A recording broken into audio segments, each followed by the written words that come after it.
Hey everyone, welcome to this midterm walkthrough for the Regex question. So I've taken the liberty of putting the Regex question into a notebook so we can actually experiment with the Regex a little bit. So first, before we actually get into the question, I'm just going to import the Regex library.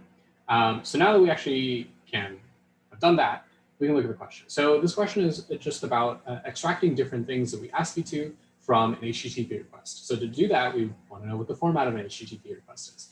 So an HTTP request consists of these three lines. We've got the first line that starts off with like some verb that is like post, get, garbage in this case. You can have like delete, put anything there, kind of what part of the URL you're connecting to, like if you're connecting to like a very specific like subpage or something like that. And then also what kind of HTTP connection it is. And we've also got some information about like what the user is connecting from. And then finally, the last line is all about like, what host, what general URL we're trying to connect to, like ds100.org. I've taken the three test cases that we're actually using for this and putting them into three strings so that we can actually use them and test out our regex a little bit later. To note, just before we actually start, a lot of people try to match quotations in regex, which is just a way in Python of writing multi-line strings. So you would have lost points if you were to do this. You would have also lost points if you tried to match the interpreter lines. So the interpreter lines would look something like, if you had like, it starts out with this and it'll be like re.findAll. This is like when we're kind of giving an example of the test cases of what they should return. We were not asking you to match that. These are the actual strings that you're trying to match from. So you would have lost points if you did that as well. So moving on to part A. Part A is all about extracting the verb. So the verb is post, get, garbage in this case. These are the three capital verbs here. And we just want to extract that from the request. So we got two hints here. We had the first hint, which was to use capturing groups, which is when we put parentheses around some regex pattern. And then the second hint was just straight up a regex expression. So we actually start by looking at what this regex expression does. So if we were to look at it analytically, because you didn't, I mean, you could write this during the midterm if you wanted to, but maybe if you didn't have the time to, we can actually just look at it and see what this means. So starting off, this /s means that we're trying to match some sort of a space, followed by the letters HTTP, and then we're trying to match a string literal /, so a slash that looks like this. And then some set of numbers and periods just all the way. So if we try to look at like, maybe what part of this is actually trying to match, well, it's actually matching this ending component of the very first line.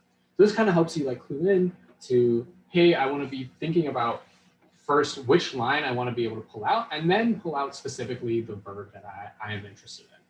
So starting off, right, we can just make sure that we have the hint in here because we know this is going to be helpful in picking out which line we want. So we know it's going to match this part. So you're kind of what we're having you do is match the beginning component of this line and then make sure that we pull out just the very first post or get or garbage from it. So if we notice that all three post, get, and garbage, they're all in capital letters. So we want to pull out our caption group is going to be some set of capital letters. So here we can do A to Z plus, right? And then we put the capturing group around it as well. So this is telling regex, hey, I want to match, or I want to pull out this group of characters specifically.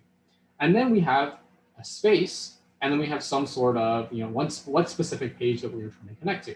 Well, we also have to match this just to, let it know what line this is, because right now, this is not true. Like if we try to run this, right, by run this, it's going to give me a list index out of range because there's actually nothing from findAll, right? So because that's not what the first line looks like. It doesn't go straight from post into a space into HTTP. There's this middle component to it. So we also have to match this middle component. Well, how can we do that? Well, as I noted, right? So it first starts with a space. So we can add that in, \s. And then we've got a slash component. And then, some sort of sub directories.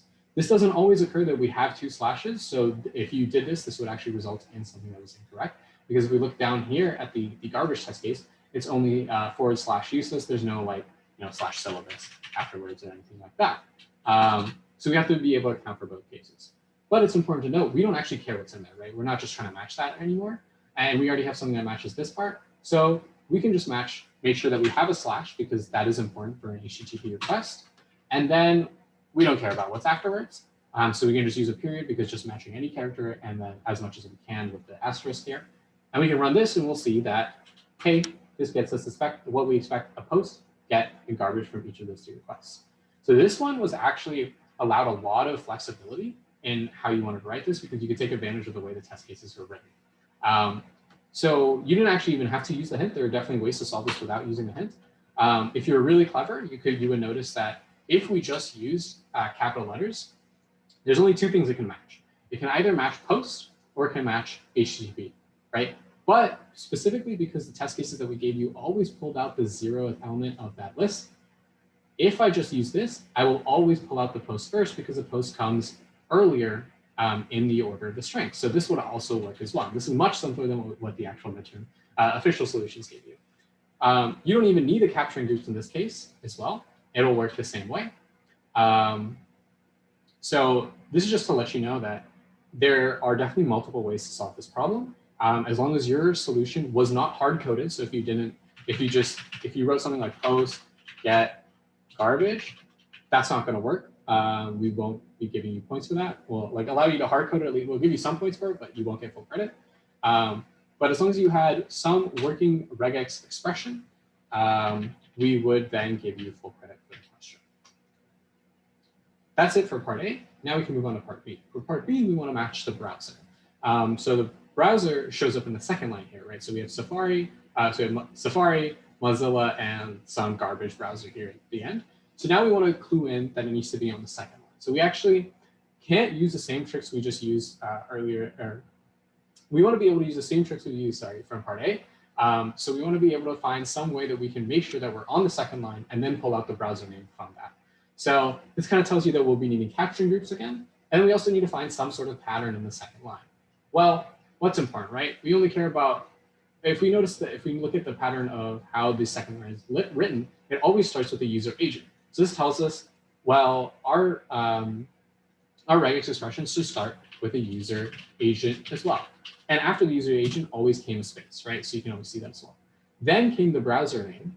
So then after the browser name, right, which is just a sequence of word characters and a sequence of them, so multiple, right? Browser's not just one letter, so we have to use the plus. And this is the group that we want to capture, so we can add parentheses around that. That's great. But will this work? Well, we want to make sure that we don't match like anything after here, right? We want to pull out just specifically these word characters. So if we notice at each point, it always ends up right after the browser always comes a // so we can match a // and we don't care about what comes afterward. We can just match the rest of the line with a period star. And this will work for sure as well. If you just wanted to leave this out, this would also work. So there's still definitely a few ways that we can go about it here.